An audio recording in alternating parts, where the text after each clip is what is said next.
Hello everyone, welcome back to online study zone. देखिए friends, आपको पता ही है कि हर संडे को हम लोग वीकली करंट अफेयर्स के बारे में डिस्कस करते हैं। लेकिन संडे को मैंने इसलिए वीडियो नहीं डाला क्योंकि वो आपका 28 अप्रैल होता है और फिर बीच में 2 दिन आपका 29 और 30 अप्रैल आ जाता, तो ये थोड़ा सा गड़बड़ हो जाता है। और ये अच्छा रहता है कि 1 से 7, 7 से 14 इस तरह से लेकर के चलना। तो मैंने सोचा कि अप्रैल को एक ही वीडियो में कंप्लीट करा दिया जाए। तो अब आज के इस वीडियो में हम देखने वाले हैं 22 अप्रैल से लेकर के 30 अप्रैल तक की जो भी महत्वपूर्ण घटनाएं घटी वो सब कुछ इस वीडियो में डिस्कस करेंगे। और इसका जो नेक्स्ट वीडियो हमारा आएगा वीकली करंट अफेयर्स का, अब उसमें मैं आप लोगों को एमसीक्यू फॉर्मेट में कराऊंगा। ये तो हमारा नोट्स कलेक्शन होता है, तो एमसीक्यू फॉर्मेट में डिस्कस करेंगे और जो नोट्स वाला होगा हमारा वो नोट्स हम आपको एप्लीकेशन पर पीडीएफ फॉर्मेट में दे देंगे। ठीक है, तो चलिए फिर इस वीडियो को शुरू करते हैं। तो देखिए, सबसे पहला प्रश्न ये है कि 4 दिन वर्क वीक वाला एशिया का पहला देश कौन सा बना। यानी एक सप्ताह में सिर्फ 4 दिन का वर्क वीक होगा, ऐसा एशिया का पहला देश बन गया आपका सिंगापुर। लिंक इट फॉरगेट, ठीक है, लिंक इट फॉरगेट इट अभियान लॉन्च किया है किसने। तो लिंक इट फॉरगेट इट अभियान को लॉन्च किया गया रुपए के द्वारा। रुपए ने हाल ही में लॉन्च किया। रुपए ने यूपीआई पर क्रेडिट कार्ड को बढ़ावा देने के लिए इसको लॉन्च किया, लिंक इट फॉरगेट इट। राष्ट्रीय सिविल सेवा दिवस 21 अप्रैल को मनाया जाता है, ये ध्यान रखिएगा। एप्पल और क्लीन मैक्स, एप्पल और क्लीन मैक्स ने किस देश में नवीकरणीय ऊर्जा बढ़ाने के लिए समझौता किया। तो ये आपका भारत में, ठीक है। एप्पल और क्लीन मैक्स ने भारत में नवीकरणीय ऊर्जा बढ़ाने के लिए समझौता हाल ही में किया। नेक्स्ट आता है कि किसने जस्ट ए मर्सिनरी नाम से अपना संस्मरण लॉन्च किया। जस्ट ए मर्सिनरी नाम से अपना संस्मरण लॉन्च किया, तो हम जानते हैं डी सुब्बा राव। तो यहाँ पे इनका नाम आपको याद रखना है, दुवरी सुब्बा राव। 3 दिवसीय सेतो मच्छिंद्रनाथ रथ यात्रा, 3 दिवसीय सेतो मच्छिंद्रनाथ रथ यात्रा कहाँ शुरू हुआ है। तो ये आपका काठमांडू में हो जाता है, काठमांडू, राइट। विश्व पृथ्वी दिवस, तो हम जानते हैं कि प्रत्येक वर्ष 22 अप्रैल को मनाया जाता है, तो याद रखना है विश्व पृथ्वी दिवस 22 अप्रैल। और विश्व जल दिवस आपका हो जाता है 22 मार्च को। नेक्स्ट आता है कि फिडे कैंडिडेट शतरंज टूर्नामेंट जीतने वाले दुनिया के सबसे कम उम्र के शतरंज खिलाड़ी कौन बन गए। फिडे कैंडिडेट शतरंज टूर्नामेंट जीतने वाले दुनिया के सबसे कम उम्र के शतरंज खिलाड़ी बने हैं डी गुकेश, डी गुकेश, ठीक है। आगे बढ़ते हैं। अगर आपको ये वीडियो अच्छा लग रहा है तो प्लीज़ वीडियो को लाइक ज़रूर कर लीजिएगा और चैनल को सब्सक्राइब कर लीजिएगा ताकि वीकली करंट अफेयर्स आप मिस ना। अगला आता है कि आर्टेमिस समझौते में शामिल होने वाला 29वां देश कौन बना। सॉरी 39वां देश है, 29वां नहीं, 39वां देश कौन बना। तो हाल ही में 39वां देश के रूप में ध्यान रखिएगा स्लोवेनिया को शामिल किया गया आर्टेमिस समझौता। और 38वां कौन था, स्वीडन था। और आर्टेमिस समझौता स्टार्ट हुआ था 13 अक्टूबर 2020 को। 13 अक्टूबर 2020 को आर्टेमिस नासा का एक नया चंद्र अन्वेषण कार्यक्रम है जिसमें चंद्रमा पर पहली महिला और पहले अश्वेत व्यक्ति को भेजना शामिल इसमें किया गया, राइट। नेक्स्ट आता है कि किसने भाषा मॉडल लामा 3 का अनावरण किया। किसने भाषा मॉडल लामा 3 का अनावरण किया है। तो ये अनावरण मेटा के द्वारा किया गया, मेटा। इसरो ने कब तक मालवा मुक्त अंतरिक्ष मिशन हासिल करने की घोषणा की। मालवा मुक्त अंतरिक्ष मिशन हासिल करने की घोषणा वर्ष 2030 तक इसरो ने किया है। ट्राई की रिपोर्ट के अनुसार टेलीकॉम घनत्व में सबसे निचले पायदान पर कौन सा राज्य है।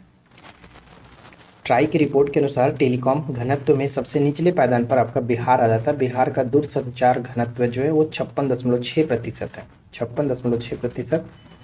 नेक्स्ट हमारा बनता है कि मतदान जागरूकता बढ़ाने के लिए पटना में fit to move fit toward marathon का आयोजन जो कि किया गया, किस लिए किया गया था, तो मतदान जागरूकता को बढ़ाने के लिए पटना में, राइट। चलिए आगे बढ़ते हैं। इसके बाद हमारा अगला जो प्रश्न आता है वो देखिए ये है कि पहली बार सोम्पेन जनजाति के 7 सदस्यों ने एकमात्र सीट के लिए लोकसभा चुनाव में अपने मताधिकार का प्रयोग किया। तो सोम्पेन जो जनजाति होता है इनका संबंध हो जाता है अंडमान से। और 2011 की जनगणना के अनुसार इस जनजाति के 229 सदस्य हैं और उसमें नहीं यहाँ पे देखिए अंडमान के ये है सोम्पेन जनजाति जो कि पहली बार अपना मत का प्रयोग इन्होंने किया है लोकसभा में, लोकसभा जो चुनाव है उसमें। नेक्स्ट आता है कि इंडिगो की मूल कंपनी इंटर ग्लोब इंटरप्राइजेज और आर्चर एविएशन कब तक भारत में ऑल इलेक्ट्रिक एयर टैक्सी सेवाएं शुरू करने की योजना बनाई है? तो ये 2026 तक, ठीक है, 2026 तक ऑल इलेक्ट्रिक एयर टैक्सी सेवाएं शुरू करने की योजना 2026 तक बनाई है। असुंता लाकड़ा पुरस्कार, लकड़ा पुरस्कार है, असुंता लाकड़ा पुरस्कार भारत देखिए भारतीय महिला जो हॉकी टीम की फॉरवर्ड दीपिका सोरेंग है, इनको वर्ष 2023 के आगामी खिलाड़ी के लिए हॉकी इंडिया असुंता लाकड़ा पुरस्कार इनको दिया गया, ठीक है। तो ये थोड़ा सा याद रखना आपको। आर्यभट्ट पुरस्कार की बात करें तो अनंत टेक्नोलॉजीज के संस्थापक, सीईओ और अध्यक्ष, इनका नाम याद रखना है पाउलुरी सुब्बाराव। पाउलुरी सुब्बाराव को एरोनॉटिकल सोसाइटी ऑफ इंडिया से आर्यभट्ट पुरस्कार मिला, ठीक है। आर्यभट्ट पुरस्कार किसको मिला? तो पाउलुरी सुब्बाराव को। राष्ट्रीय पंचायती राज दिवस प्रत्येक वर्ष 24 अप्रैल को मनाते हैं हम लोग। राष्ट्रीय पंचायती राज दिवस 24 अप्रैल याद रखना। अलीगढ़ मुस्लिम विश्वविद्यालय की पहली महिला वाइस चांसलर कौन बनी है? तो प्रोफेसर नईमा खातून, प्रोफेसर नईमा खातून, राइट। लॉरेंस स्पोर्ट अवार्ड 2024 समारोह में सर्वश्रेष्ठ खिलाड़ी का पुरस्कार किसने जीता? यानी मेंस की बात करें, मेंस लॉरेंस पुरस्कार किसने जीता है? तो नोवाक जोकोविच। और यही अगर महिला की बात करें तो महिला में एटना बोनमाटी, एटना बोनमाटी, ठीक है। किस आईआईटी के शोधकर्ताओं ने गुजरात की लिंगनाइट खदान में प्रागैतिहासिक सांप के जीवाश्म की खोज की है? यानी किस आईआईटी के शोधकर्ताओं ने गुजरात के लिग्नाइट खदान में प्रागैतिहासिक सांप के जीवाश्म की खोज? तो रुड़की, आईआईटी रुड़की ने, राइट। नेक्स्ट वन कि किस एक Kalinga institute of social sciences ने, यानी जिसको शॉर्ट में किस कहा जाता है, किस मानवतावादी पुरस्कार सम्मान, देखिए शॉर्ट में इससे भी क्वेश्चन पूछा जा सकता है कि हाल ही में किसे किस मानवतावादी सम्मान से सम्मानित किया गया? तो अब किसका फुल फॉर्म यहाँ पे ध्यान रखिएगा, Kalinga institute of social sciences से सम्मानित किया गया, तो रतन टाटा जी, ठीक है, Ratan Tata ji. Heavenly islands of Goa, heavenly islands of Goa नामक पुस्तक किसने लिखी है? तो गोवा के राज्यपाल पीएस श्रीधरन पिल्लई, पीएस श्रीधरन पिल्लई ने लिखा है। त्रिशूरपुरम 2024 महोत्सव का संबंध किस राज्य से? तो त्रिशूरपुरम 2024 महोत्सव हो था आपका केरल के साथ, केरल, राइट। नेक्स्ट वन, किस मिडिल ईस्ट देश में पहली बार हिंदी रेडियो का प्रसारण शुरू किया गया? किस मिडिल ईस्ट देश में पहली बार हिंदी रेडियो का प्रसारण शुरू किया गया? कुवैत के अंतर्गत, कुवैत। बिहार कृषि विश्वविद्यालय सबौर और centre for development of advance computing यानी सीडैक के बीच समझौता हाल ही में किया गया, तो इसको याद रखना है। महासागर दशक सम्मेलन 2024 का आयोजन कहाँ पर किया गया? महासागर दशक सम्मेलन 2024 का आयोजन बार्सिलोना स्पेन के अंतर्गत, बार्सिलोना स्पेन में। और इसका थीम क्या रहा? तो थीम रहा हम जो महासागर चाहते हैं उसके लिए आवश्यक विज्ञान प्रदान करना। बस ये आपको ये याद रखना है कि इसका आयोजन कहाँ पर किया गया? बार्सिलोना स्पेन में। नेक्स्ट आता है कि world press photo of the year पुरस्कार 2024 किसको मिला? World press photo of the year जो पुरस्कार है वो मोहम्मद सलीम को दिया गया, मोहम्मद सलीम। प्रसिद्ध बांग्लादेशी गायिका रिजवाना चौधरी बानिया को पद्म पुरस्कार दिया गया, तो कौन सा पद्म पुरस्कार इनका मिला? तो पद्म श्री से इनको नवाजा गया, पद्म श्री से रिजवाना चौधरी बानिया को। रिजवाना ने महात्मा गांधी की 150वीं जयंती पर वैष्णव जंतों का प्रदर्शन भी किया था, ठीक है, तो इसको भी याद रखना है। चलिए आगे बढ़ते हैं और अगला सवाल देखिए। नेक्स्ट क्वेश्चन आता है कि 2023 में वैश्विक सैन्य खर्च में भारत का स्थान क्या है? 2023 में वैश्विक सैन्य खर्च पर भारत का जो स्थान है वो चौथा स्थान रहा। 2023 में भारत ने 83.6 बिलियन डॉलर के कुल व्यय के साथ चौथा स्थान हासिल किया है और पिछले वर्ष की तुलना में 4.2% की वृद्धि को दर्शाता है। यानी खर्च में पिछले वर्ष की तुलना में 4.2% वृद्धि भी की गई थी और इसके साथ चौथा स्थान पर रहा है। और ये रिपोर्ट किसके अनुसार जारी की गई थी? तो Stockholm international peace research institute के अनुसार, तो ये थोड़ा सा याद रखना है, राइट। चलिए आगे बढ़ते हैं। नेक्स्ट आता है कि प्रबोवो सुबियांतो को किस देश के नए राष्ट्रपति के रूप में नियुक्त किया गया? तो इंडोनेशिया के नए राष्ट्रपति के रूप में प्रबोवो सुबियांतो को नियुक्त किया गया। विश्व मलेरिया दिवस तो 25 अप्रैल को प्रत्येक वर्ष मनाते हैं हम लोग। विश्व पृथ्वी दिवस पर किसने जलवायु रणनीति 2030 लॉन्च की है? तो नाबार्ड ने। हाल ही में विश्व पृथ्वी दिवस पर यानी 22 अप्रैल को जलवायु रणनीति 2030 को लॉन्च किया था। बिहार से राज्य आइकन के रूप में भारत निर्वाचन आयोग ने किसे नियुक्त किया गया, यानी राज्य के आइकन के रूप में बिहार के पूर्णिया की परंपरा ठाकुर जो है, इनको हाल ही में बिहार के राज्य आइकन के रूप में भारत निर्वाचन आयोग ने नियुक्त किया था, पूर्णिया की परंपरा ठाकुर को।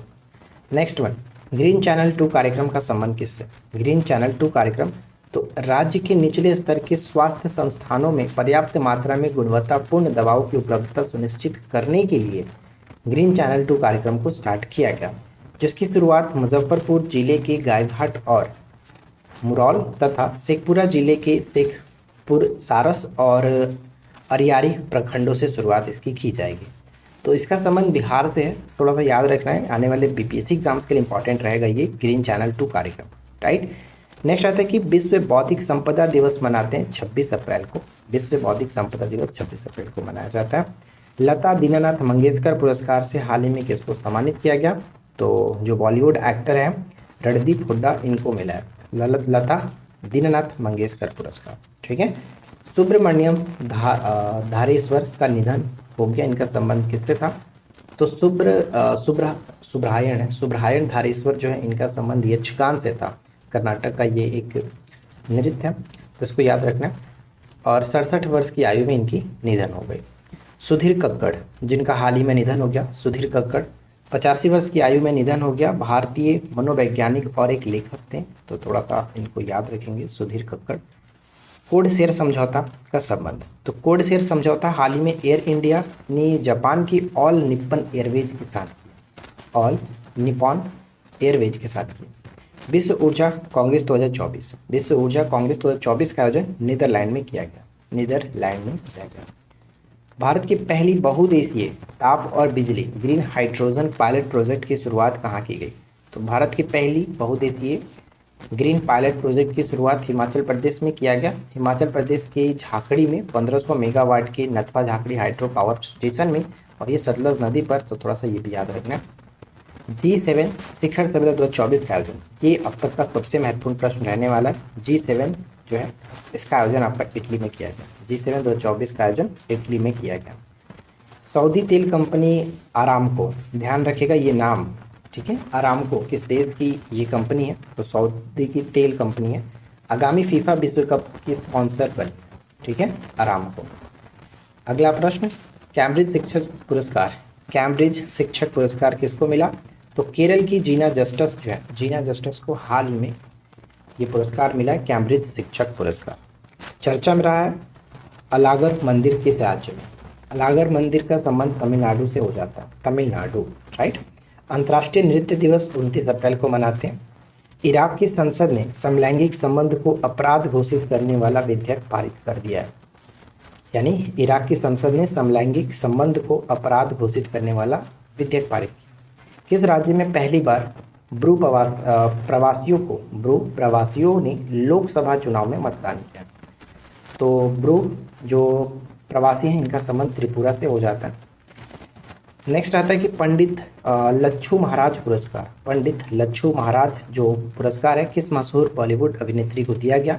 तो हेमा मालिनी जी को ये दिया गया। एससीओ रक्षा मंत्रियों की बैठक कहाँ आयोजित की गई? एससीओ रक्षा मंत्रियों की बैठक आयोजन की गई कजाकिस्तान के अंतर्गत, कजाकिस्तान, ठीक है। कजाकिस्तान की राजधानी क्या होता है? बिश्केक। नेक्स्ट आता है कि अडानी ने किस राज्य के विजिंगम पोर्ट को भारत के पहले ट्रांसशिपमेंट हब के रूप में मंजूरी दे दी है? तो ये विजिंगम जो पोर्ट है वो आपका केरल के अंतर्गत आता है, इसको याद रखना है, विजिंगम पोर्ट केरल में। नेक्स्ट पॉइंट कि पावर लिफ्टर गौरव शर्मा को किस देश में डॉक्टरेट की मानद उपाधि से सम्मानित किया गया? तो डॉक्टरेट की मानद उपाधि से सम्मानित किया गया अमेरिका में, राइट। हाल ही में चर्चा में रहा फेंटेनल क्या है? फेंटेनल क्या है? तो फेंटेनल एक प्रकार का सिंथेटिक ओपियोइड दवा है, ठीक है, ओपियोइड दवा है एक प्रकार का, तो नाम याद रखना। हाल ही में एक स्पेसक्राफ्ट लॉन्च किया गया, स्पेसक्राफ्ट सेंझोउ 18, तो ये चीन ने इसे लॉन्च किया, ठीक है। तो देखिए कुल मिलाकर के हमने 22 अप्रैल से लेकर के 30 अप्रैल तक के जो भी महत्वपूर्ण क्वेश्चंस बन सकते थे आपके एग्जाम्स के पॉइंट ऑफ व्यू से, वो सब कुछ हमने यहाँ पे डिस्कस कर लिया। अगर आपको ये वीडियो पसंद आया हो तो प्लीज़ वीडियो को लाइक एंड शेयर जरूर कर दीजिएगा। चैनल पर पहली बार आए सब्सक्राइब करके नोटिफिकेशन बेल आइकन को ऑन पर सेट कर लीजिए ताकि आने वाली वीडियो की नोटिफिकेशन आपको मिलती रहे। और जैसा कि मैंने आपको बताया कि अब आगे से हम लोग 1 मई से 7 मई का जो आपका वीकली करंट अफेयर्स आएगा उसमें हम लोग एमसीक्यू फॉर्मेट में डिस्कस करेंगे, क्योंकि काफ़ी लोगों का डिमांड आ रहा था एमसीक्यू फॉर्मेट ही चलाइए ताकि ज़्यादा अच्छे से याद हो पाता है। तो एमसीक्यू फॉर्मेट आपको दूंगा और ये जो हमारा नोट्स कलेक्शन होगा इस नोट्स का कलेक्शन हम आपको पीडीएफ फॉर्मेट में एप्लीकेशन पर प्रोवाइड कराएंगे, राइट। तो अगर आपने एप्लीकेशन डाउनलोड करके नहीं रखा है तो डाउनलोड कर लीजिए। वीडियो के नीचे डिस्क्रिप्शन में लिंक है, उसमें बहुत सारे पेड कोर्स भी है जो कि आपके लिए हेल्पफुल रहेगा, जाकर के आप चेकआउट भी कर सकते हैं। और उसमें बहुत सारे ई बुक्स हैं जो कि आपके लिए बहुत ज़्यादा फायदेमंद है। बहुत ही कम कीमत पर ई बुक्स, यानी आपको 15-20 रुपये में ई बुक्स मिल जाते हैं जिसमें बहुत सारे क्वेश्चन रहते हैं। तो आप उन सभी को पढ़ करके आप रिवीजन करते रहेंगे, आपको वो बहुत ज़्यादा हेल्पफुल करेगा। तो इस वीडियो में इतना ही फ्रेंड्स, मिलते हैं नेक्स्ट वीडियो में नए टॉपिक के साथ। Thanks for watching, keep learning, have a good day.